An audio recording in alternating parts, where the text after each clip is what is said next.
but want to actually participate. Get your facts, hear from the experts, and really understand what is happening around you. We need to change our system first. You have to do the impossible to make sure the message is home. Stay ahead, stay informed, stay engaged. Will these people, everybody agree? Just listen to me. Let's give him a chance to clear the air. Catch News Check every Tuesday and Wednesday from 10 a.m. to 12 noon. Only on KBC Channel 1.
Exactly 1 o'clock on the nose on your right on time for the latest reports shaping the news this afternoon in general news, business and sports.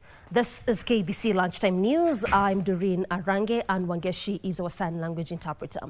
Now, the government has withdrawn 77 out of 130 reviewed pesticides from the Kenyan market and restricted the use of 202 harmful pesticides products used on various crops. Ministry of Agriculture and Livestock Development Cabinet Secretary Mutahi Kagwe says a further 151 products are under review by the Pest Control Products Board PCPB, with a decision on their approval expected by December 2025. The Pest Control Products Board PCPB has been regulating pesticides used on various agricultural products like cereals, fruits, vegetables, and even ornamental crops. However, various crops such as maize, wheat, coffee, potatoes, kales, and tomatoes are reported to have the largest volumes of pesticides heavily laced. Apologies for that. You're working on that particular story, and now a section of technical institutions in Laikipia County have incorporated indigenous knowledge in their curriculum as a way of preserving cultural heritage among their pastoral communities. In this arrangement, elders are invited in the institutions to impart diverse traditional knowledge such as weather-focused, leather making and beadwork. The program, which is supported by a community-based organization, Impact Trust, has seen the first cohort of 47 youth graduate with various courses at Laikipia North Technical and Vocational Training Center. We are bringing the TVET skills and also incorporating the indigenous knowledge. We realize that our communities have so much wealth of indigenous knowledge which has remained largely untapped and documented. And therefore, through this partnership, we are also including in our curriculum and in our delivery indigenous skills where we have or we tap experience and knowledge from elders and those who may possess that knowledge and incorporate it into our curriculum. Ningependa kushukuru sana Impact sponsors wetu.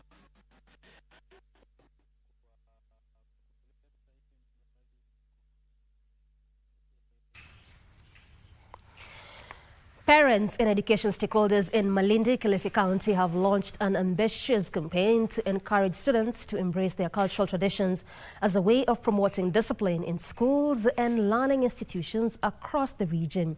According to Tusunali by Muradav, the principal of Light Academy International School, the initiative aims to instill discipline among students while also helping them recognize and respect the traditions of other communities.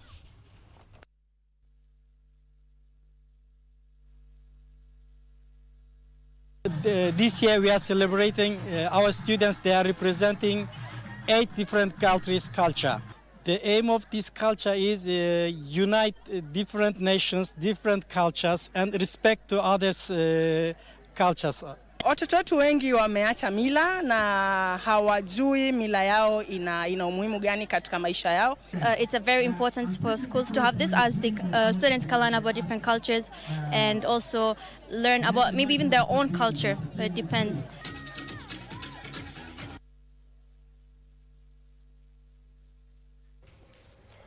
Iftin FM, the Somali language radio station under the Kenya Broadcasting Corporation, has once again demonstrated its commitment to community service by carrying out a heartfelt corporate social responsibility initiative in Wajir County.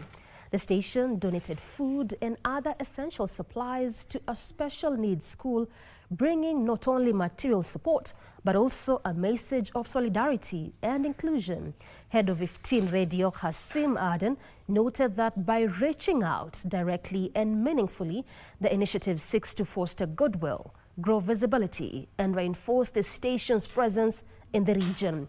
The school headmaster lauded the gesture, urging the 15 radio station to inform and sensitize the public on understanding children with intellectual disability.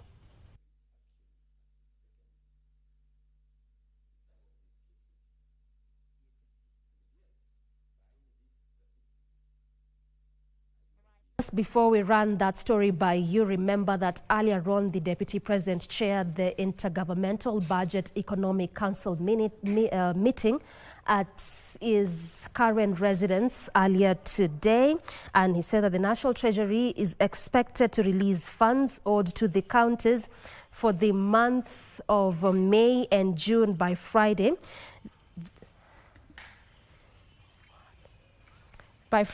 This coming after the governors decried that there was lack of funds that had disrupted operations in the county. There you have the Deputy President, Professor Kithure Kindiki, speaking.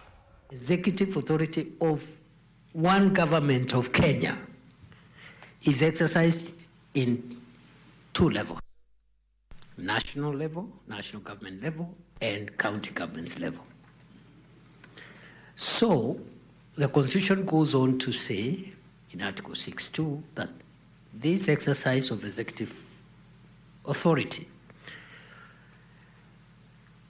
between the 2 levels, or by the 2 levels, will be processed, will be canvassed, will be executed through a process of mutual respect, consultations, and cooperation. Not through conflict and competition. Yeah? Anybody perpetuating conflict and competition is undermining the Constitution of Kenya. Is committing an offense. Mutual respect, consultations, cooperation. Talking at each other, undermining each other, undercutting each other. And this applies to independent oversight institutions, which are represented here, that oversee accountability for both levels of government. So that is the Constitution. It's not a matter of choice. It's not what is politically expedient. It's what the law of our country demands. So brothers and sisters, we are gathered here in that same spirit. And that's why we should make a lot of progress in the interest of the people of Kenya and in compliance with our constitutional order. Point number 2 is that the Constitution then goes on to say this executive exercise of executive authority, executive power of the state by the government of Kenya, shared between the two levels of government, has some functions which are exclusive to one level. You go to Schedule 4, Part 1 and Part 2. Some functions are exclusive to one level.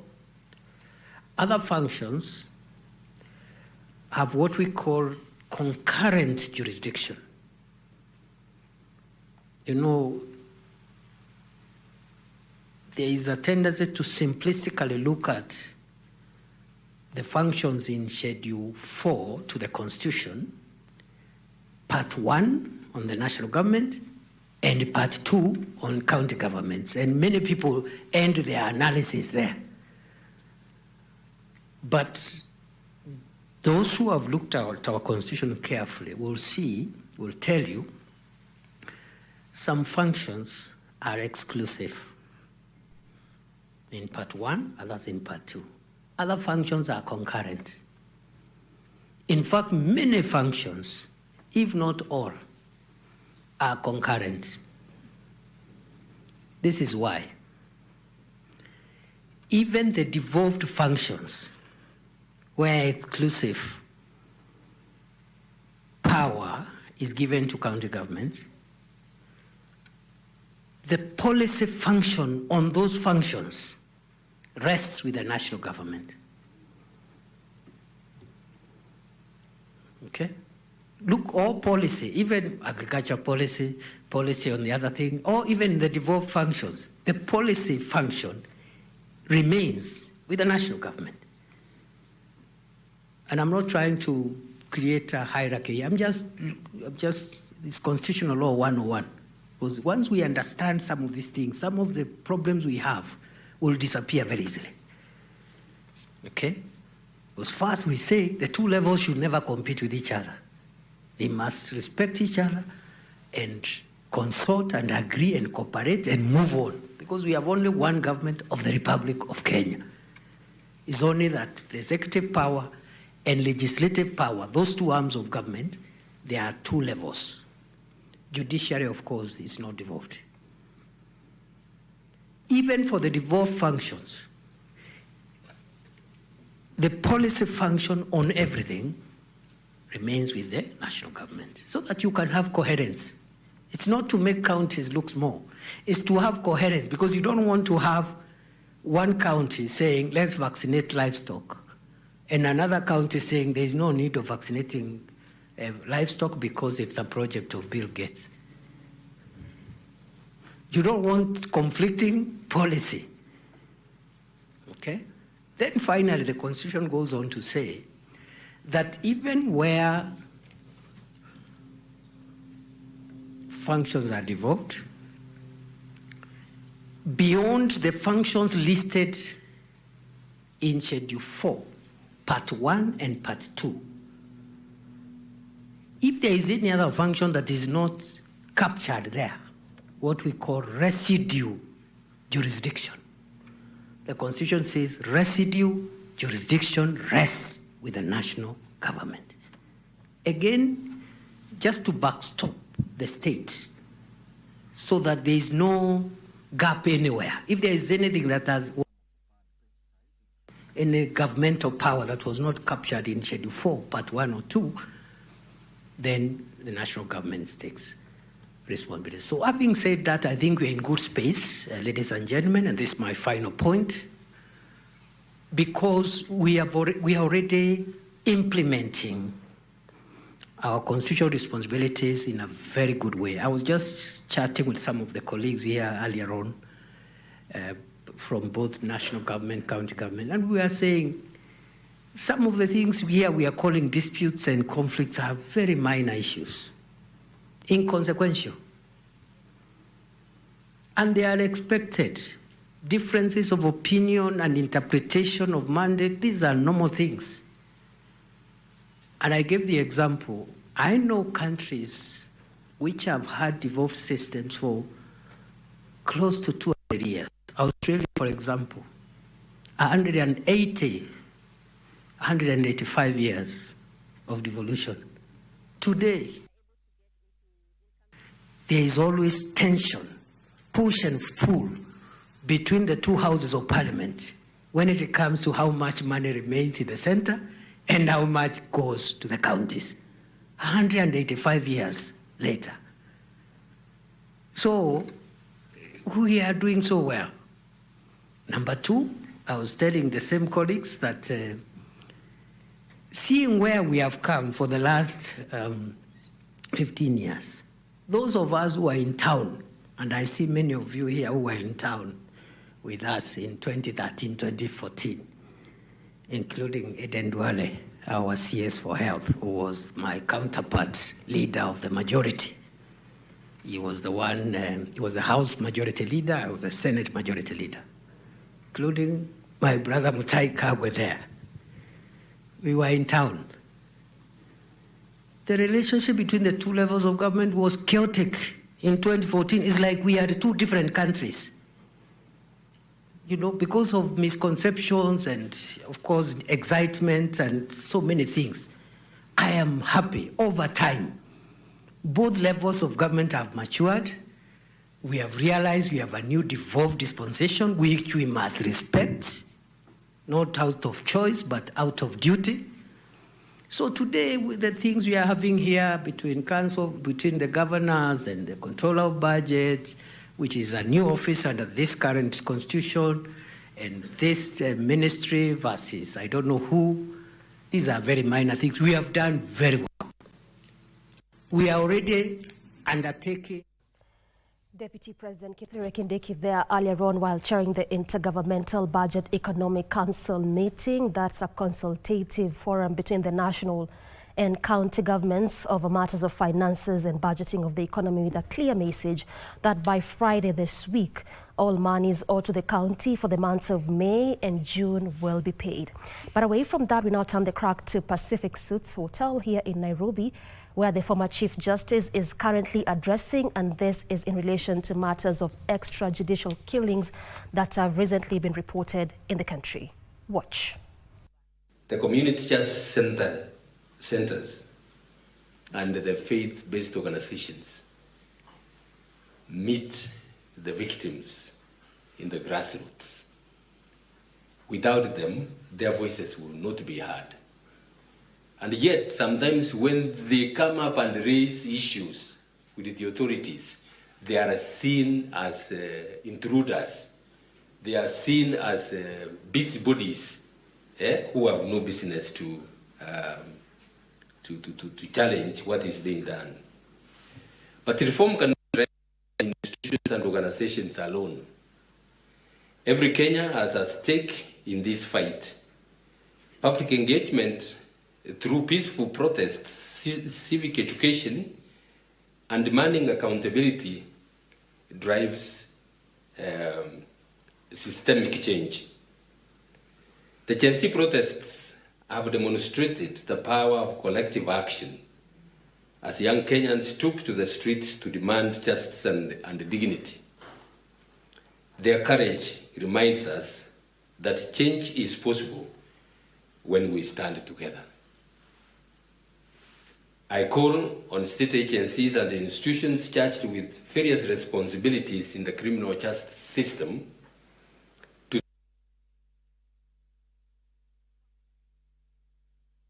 investigations, prosecutions, and adjudication of criminal cases. Each institution is under... Right, and that is the former Chief Justice David Maraga just making an address on matters of human rights. Our very own Kasichana Masha is on this beat, and momentarily she'll be giving us a detailed report of how this would have transpired. And now the government has withdrawn 77 out of 130 reviewed pesticides from the Kenyan market and restricted the use of 202 harmful pesticide products used on various crops. Ministry of Agriculture and Livestock Development Cabinet Secretary Mutahi Kagwe says a further 151 products are under review by the Pest Control Products Board, with a decision on their approval expected by December 2025. The Pest Control Products Board, PCPB, has been regulating pesticides used on various agricultural products like cereals, fruits, vegetables, and even ornamental crops. However, various crops such as maize, wheat, coffee, potatoes, kales, and tomatoes are reported to have the largest volumes of pesticides heavily laced with highly hazardous pesticides. To that end, a review undertaken by the Pest Control Products Board through scientific assessments and stakeholder consultations identified certain active ingredients and associated end-use products that pose risks to human health, crops, livestock, and the environment. Some of the banned pesticides include dibromochloropropanone, endrine, captafol, and mirex, while some of the harmful active ingredients and associated end-use products withdrawn include acephate, chlorothalonil, and phytometrazine. Agriculture Cabinet Secretary Mutahi Kagwe now says the ministry is taking the following measures to safeguard citizens. All pesticides control products considered for registration in Kenya must be registered in the country of their origin. No pest control products banned on the international level under multilateral environmental agreements shall be registered in Kenya. Importation of any molecular review that is not approved in the European Union or otherwise shall be prohibited until final review. The ministry is also urging all farmers, distributors, and stakeholders to comply fully with the new regulations and to adopt safe, effective, and environmentally friendly pest management alternatives. Halanauko, Lunchtime News. Now, 15 FM, the Somali language radio station under the Kenya Broadcasting Corporation, has once again demonstrated its commitment to community service by carrying out a heartfelt corporate social responsibility initiative in Wajir County. The station donated food and other essential supplies to a special needs school, bringing not only material support, but also a message of solidarity and inclusion. Head of 15 Radio Hassim Aden noted that by reaching out directly and meaningfully, the initiative seeks to foster goodwill, grow visibility, and reinforce the station's presence in the region. The school headmaster lauded the gesture, urging the 15 radio station to inform and sensitize the public on understanding children with intellectual disability.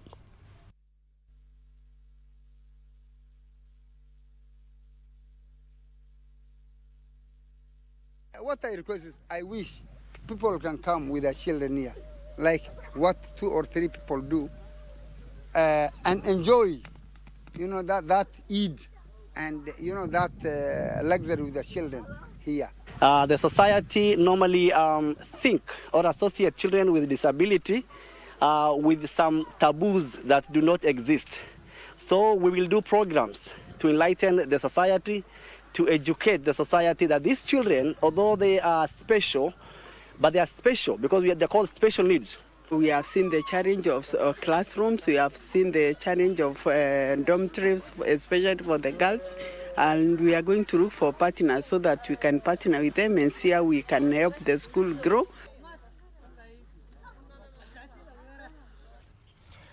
Kilifi MCAs have launched an impeachment bid against Speaker Teddy Mwambere, accusing him of misconduct, abuse of office, and political bias. Led by Tezo MCA Thomas Tengo, the motion has drawn 42 signatures, sparking backlash from residents who call it political witch hunt and warned MCAs that they risk being voted out in 2027.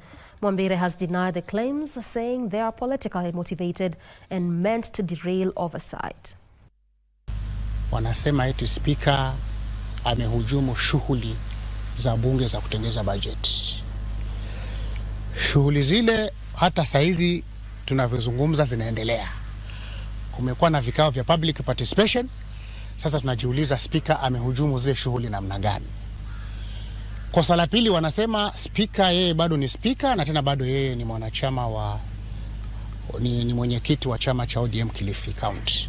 The silent majority within Tezo Ward hawaungi mkono mswada ambao yeye bwana Tom Chengo anaosukuma ili kumuondoa bwana spika. Kwa hivyo hii ni ilani tunampatia bure.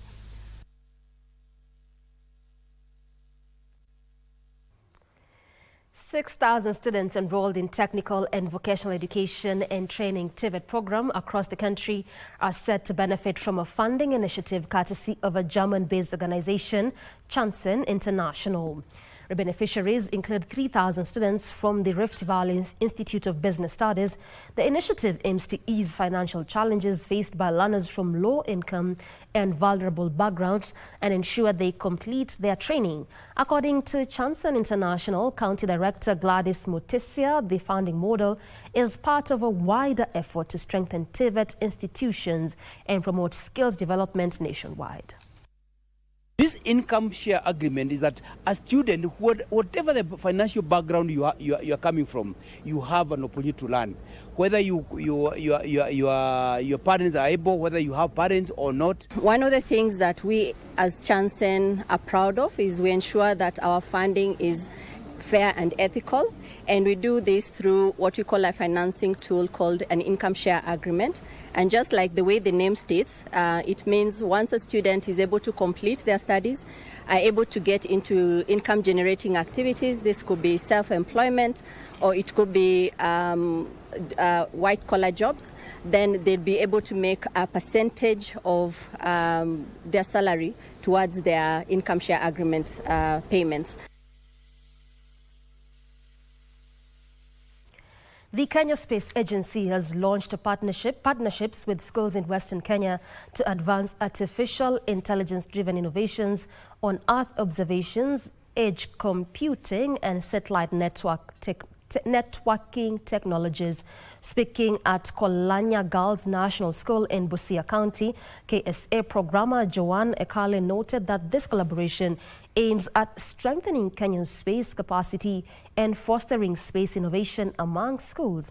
The school principal, Dr. Tabitha Okama, who hosted over 11 schools, applauded the move, noting that it was in line with the competency-based education which advocates for STEM subjects. Going to have a chance to see a number of things, like we have just been looking at the space. There is the telescope there they will use to look at the space. Then we also have some videos, the animations of the space that they've been able to watch, and from that the thirst for the science in the students. Residents of Uyombo in Kilifi County and environmentalists have opposed the government's plan to construct a 500 billion shillings nuclear power plant in the region. During a sensitization forum at Uyombo Center for Justice, Governance and Environmental Action, Executive Director Phyllis Omido faulted the government for inadequate public participation. The residents have vowed to oppose the construction, terming the government's approach as insensitive to their plight.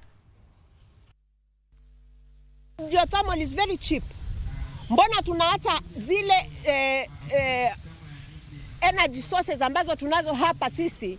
Tunataka kwenda kutafuta energy source ya wazungu ambayo tunaenda kulipa tunaenda kulimbukizia wananchi madeni. Leo hii tunaambiwa sisi tutoke huko. Tutaenda wapi?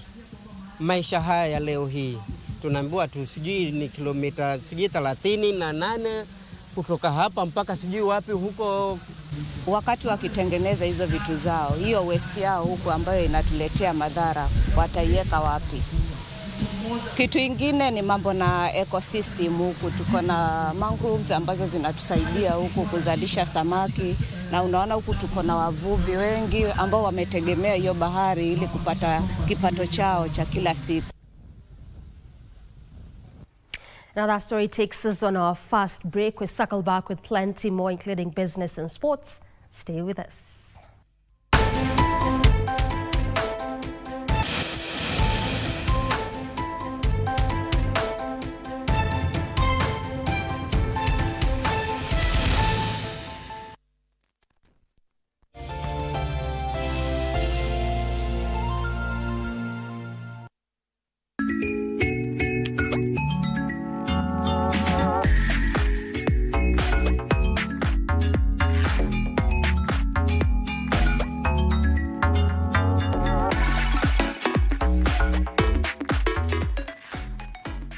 Semana Sports. Bonga na gava. Hapo hapo. Semana Sports is a bold, enlightening television show that offers Kenyans a direct line to the heart of government operations. Hosted by the government spokesman, Isaac Mwaura. Welcome to Semana Sports Bonga na gava.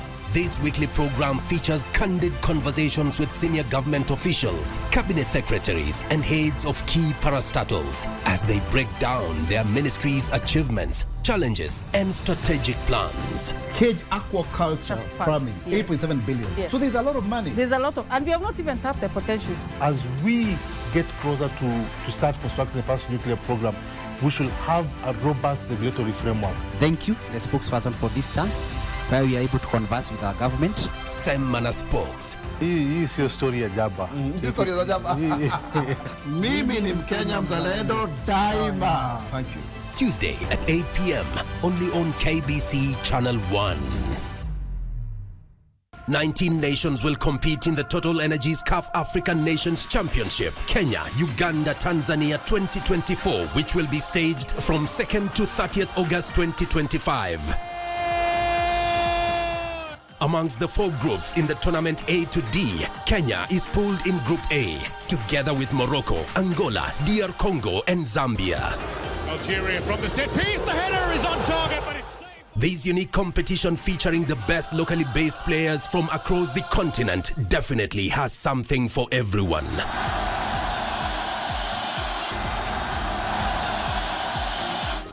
Just bring your A game as you let it flow live and exclusive on KBC Channel 1, your true sports partner.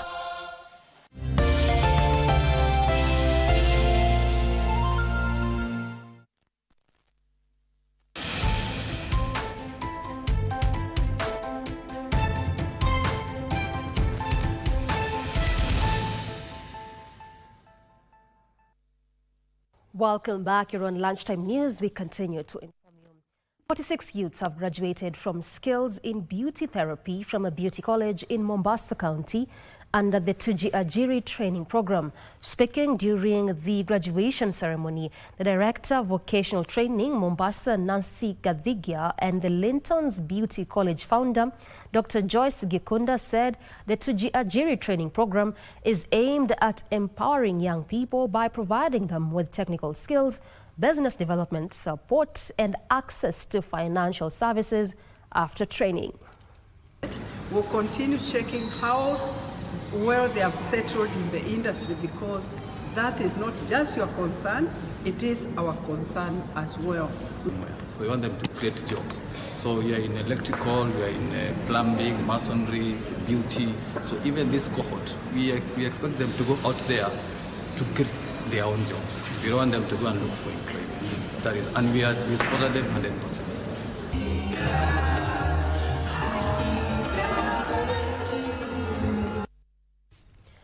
Parents and education stakeholders in Malindi, Kilifi County have launched an ambitious campaign to encourage students to embrace their cultural traditions as a way of promoting discipline in schools and learning institutions across the region.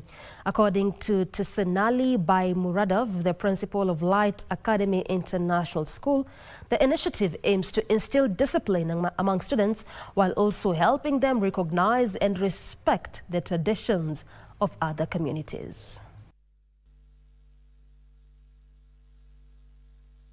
This year we are celebrating our students. They are representing 8 different countries' culture. The aim of this culture is unite different nations, different cultures, and respect to others' cultures. Watoto wetu wengi wameacha mila na hawajui mila yao ina umuhimu gani katika maisha yao.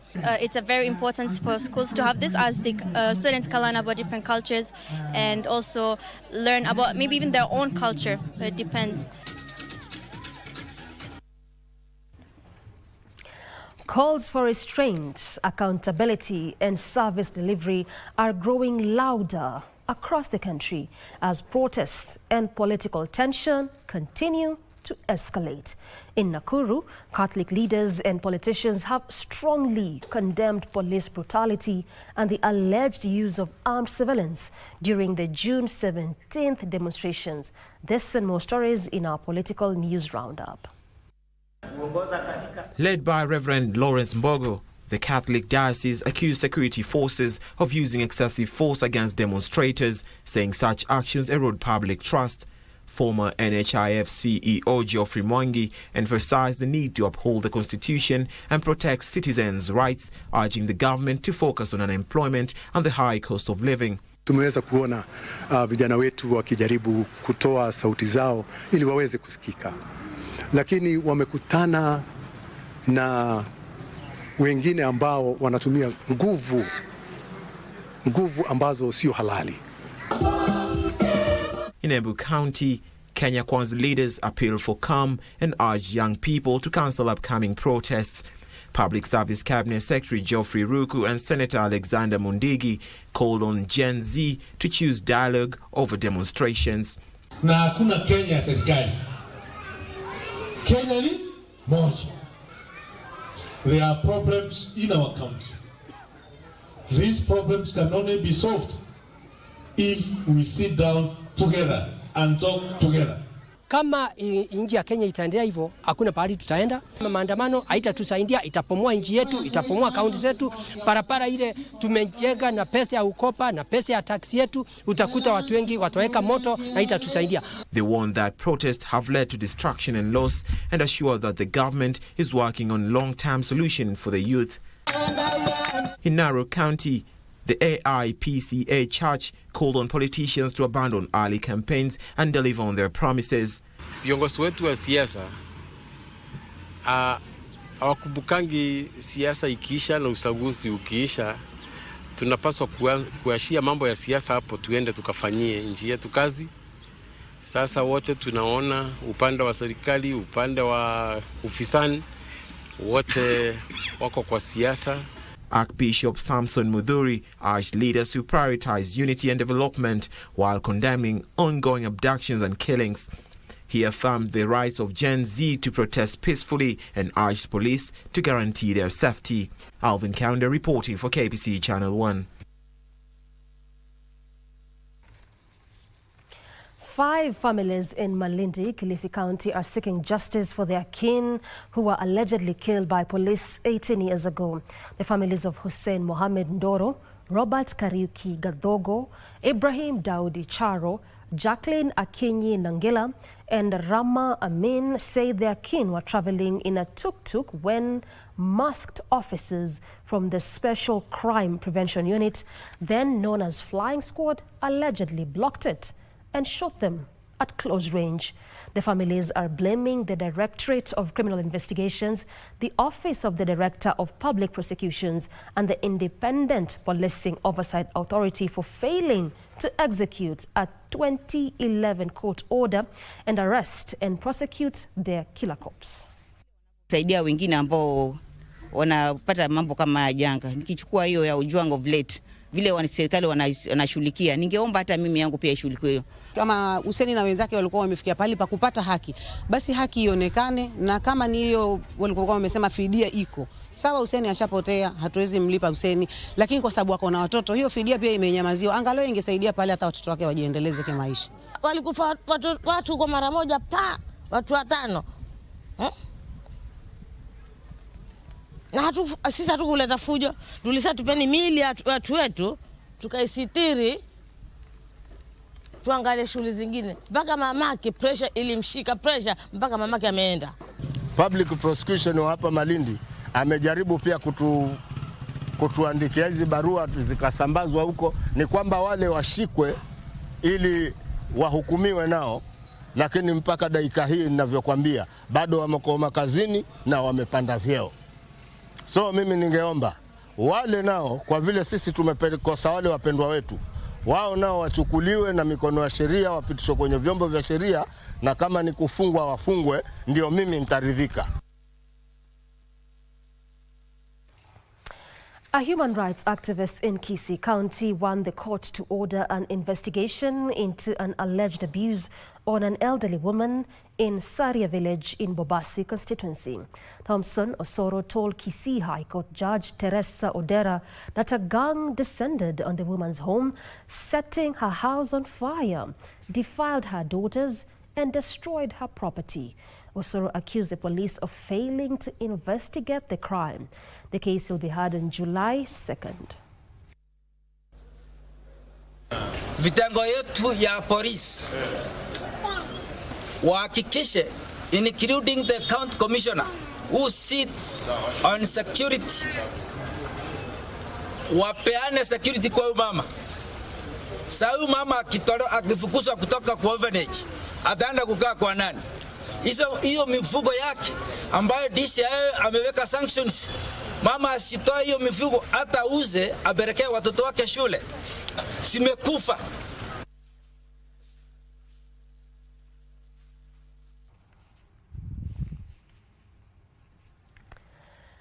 Barely days after welcoming her newborn, Daisy Sergon suffered a life-threatening stroke.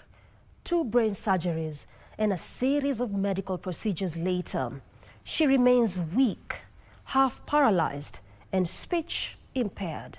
Her medical bill ballooned to 6 million shillings, and the costs are still accumulating as she requires physiotherapy and another surgery. This state of affairs has left her family financially drained, and they are now appealing to well-wishers to assist them in clearing the bill and give Daisy a fighting chance to reunite with her baby. Ben Chumba has the details. Days after undergoing an emergency cesarean section, Daisy Sergon collapsed at home. The young mother had suffered a stroke. What followed was a frantic race through hospitals, 2 brain surgeries, and weeks in the intensive care unit. Her husband, Chris, remembers vividly the events of that morning that changed their world. Early morning of 24th May, when Daisy complained of feeling some dampness in the left side, and little did I know that there were signs of stroke. So within a few minutes, I went back to check on Daisy, and I found her lying on the floor, having collapsed. She had suffered a stroke on the left side. So immediately I mobilized some people, and we came and carried Daisy and took her to the nearest hospital. Doctors removed a life-threatening clot from her brain, then performed a medical procedure known as decompressive craniotomy to manage the swelling. To ensure that they allow the brain time to swell so that it can swell to its maximum and then start healing. So that involved removing some part of her skull, which was kept aside until she heals, which up to today is still kept aside. And so that again prompted her to be taken back again to ICU. The surgery saved her life, but left her with a huge medical bill depleting the family's resources. The bill now is over 7 million, and the 700,000 for the insurance has covered that. And then we got an approval from SHA for the procedure that was done for her for 336,000. So we have tried as a family as well. We have raised some part of the bill, around 1.5 million Kenya shillings, but Daisy is still held up in the hospital because of the balance of around 4.7 million. I'm sure and I believe if this is discharged and goes to meet the child, even the healing will be faster, because the feeling of the child is not near. The feeling of how is my child will at least disappear. Though she has begun to show signs of recovery, such as return of her speech and movement in her left leg, she remains physically weak and is half paralyzed on the left side. We are expecting that she will get to go home to continue with the home-based care, but then after 2 months, she's coming back for another procedure. They call the cranioplasty. That is now to return the part of the skull that had been taken away for the brain to heal. With her journey to recovery far from over, the family is pleading for financial aid to settle her medical bill. Please, well-wishers, we beg you, and I know and I trust you love our feelings and the support.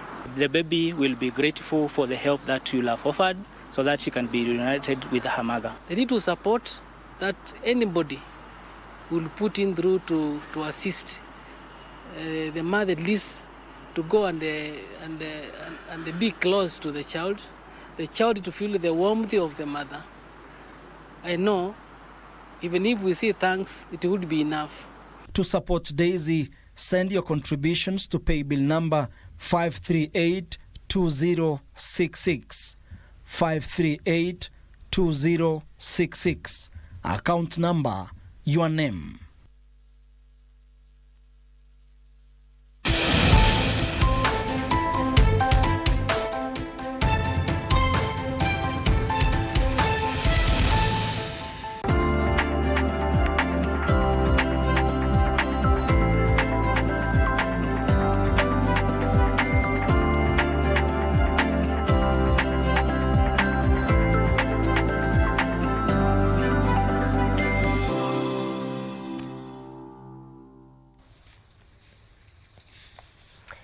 Intergovernmental Authority on Development is asking member states, including Kenya, to adopt technology in monitoring absorption of agriculture funds.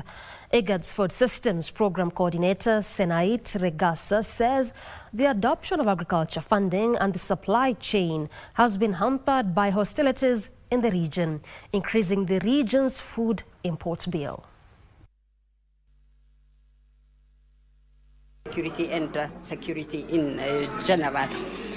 Lack of food insecurity will fuel conflict, and conflict exacerbates food security.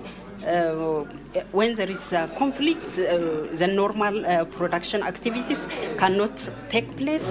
Transportation will be disrupted, impacting food security negatively. And also, when people are food insecure, they can easily be led to conflicts and radicalization. Allocates. Because we are not looking at allocating, we are looking at the actual budget outdone.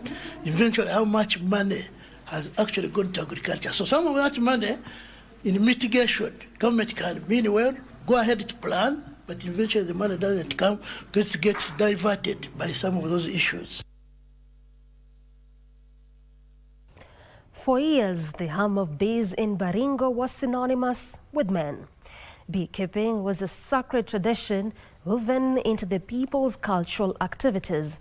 But today, women, armed with modern knowledge and a vision for economic independence, are venturing into the world of bees, transforming their lives and communities.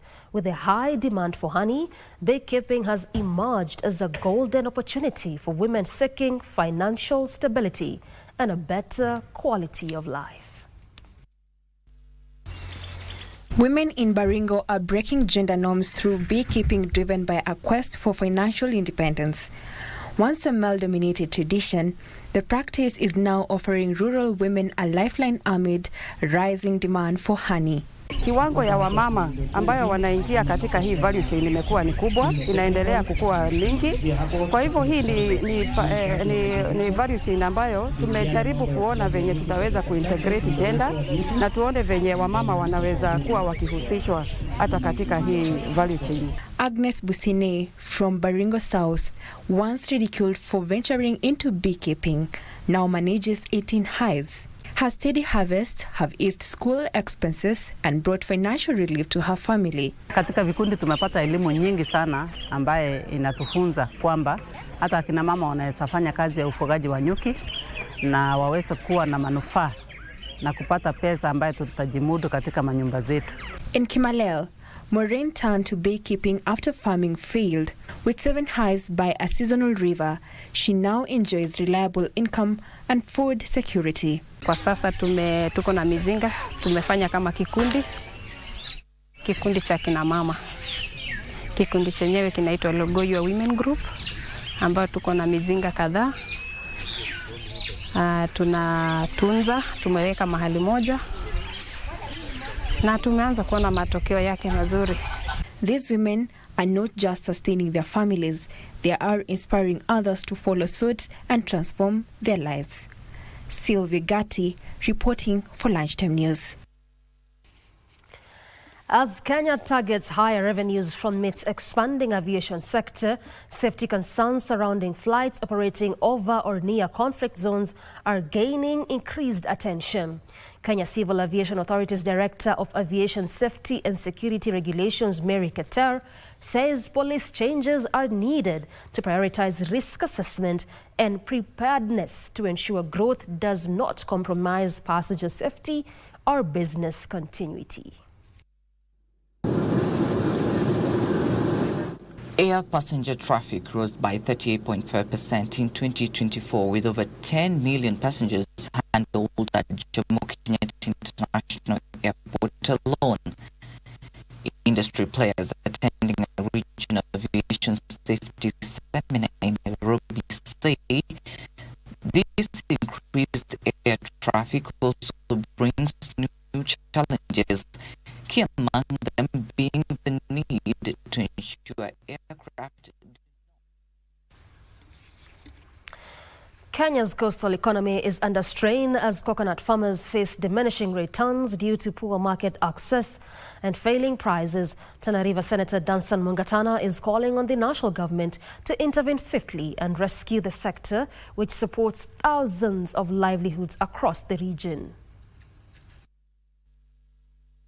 Lack of a stable market for coconuts has become a major economic setback, with many farmers unable to sell their produce at fair value. Coconuts are a key cash crop in counties such as Tana River, Kilifi and Lamu. However, oversupply, minimal investment in processing and the absence of strong market linkages have driven prices down, forcing many farmers to abandon the trade.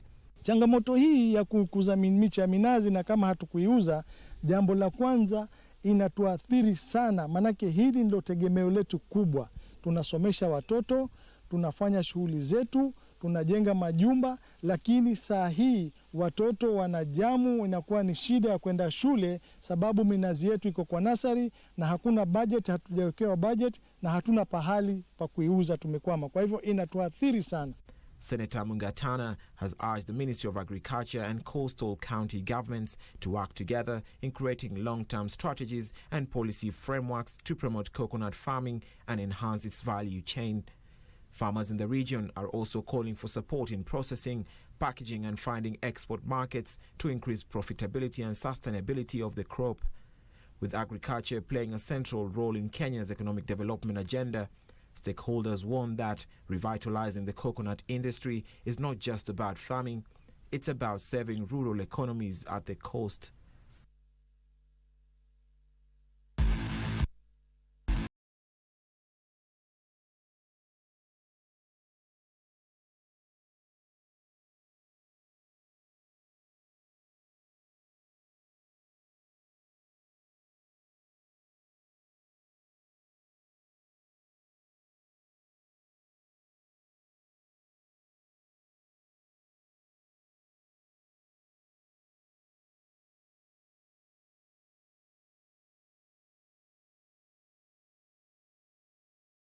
Time for your sporting action, and for the second year running, Catherine Wambui will grace the NCBA Golf Series Grand Finale after emerging as the overall gross lady winner to defend her title during the 15th qualifying leg of the 2025 campaign that culminated at the Ruiru Sports Club. The Ruiru event was the biggest in the 2025 series so far, bringing together 270 golfers, including 5 junior players. Kevin Meto claimed the overall gross men winner title with a score of 76, playing off handicap 2 as Wambui carded 82 gross to emerge the overall winner. Among the ladies, Johnson Gugi carded an impressive 41 points to emerge as Division 1 winner. In Division 2, James Wangombe emerged as the winner with 46 points as Pauline Mungai won the ladies' title. After scoring 41 points, the grand finale will be held this November.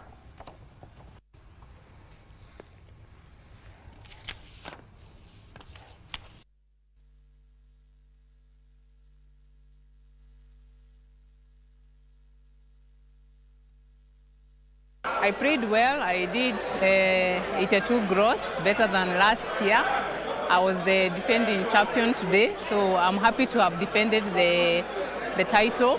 and I'm happy to represent Ruiru Sports Club. We made a decision that indeed golf being the 8th most popular sport in the world, and Kenya having the 2nd largest number of golf courses in Africa, more than soccer stadiums that we have, right? We have over 40 golf courses, that indeed Kenya should be a golfing destination. English Premier League side Manchester City thrashed AI Ain or the United Arab Emirates 6-0 at the Mercedes-Benz Stadium to book a place in the last 16 of the Club World Cup. City now go level on 6 points with Juventus in Group G after a commanding performance. Luque Guadagon netted twice in the 8th and 73rd minutes. Claudio Echeverri added another in the 27th minute. Erling Haaland converted a penalty, and new signing Ryan Cherki scored his debut goal in the 87th minute. In another match, 10-man Real Madrid overcame an early red card to defeat Mexico's Pachuca 3-1 at the Bank of America Stadium. Raul Asensio was sent off early, but Madrid held firm to secure the win. Meanwhile, Juventus cruised to a 4-1 victory over Wydad AC last night at Lincoln Financial Field.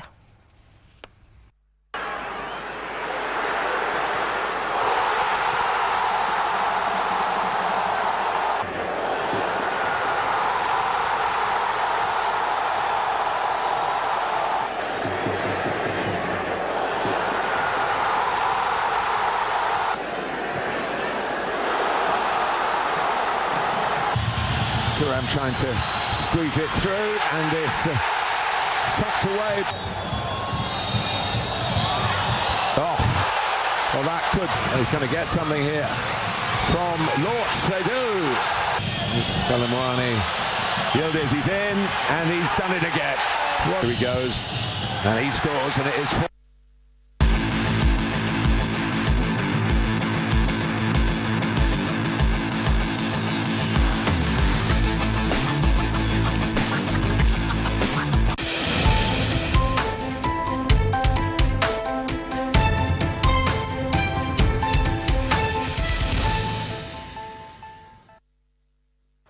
All right, and that's all the time we had for you this Monday afternoon. We appreciate you for your valid company.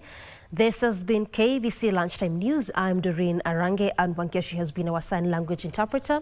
Good afternoon.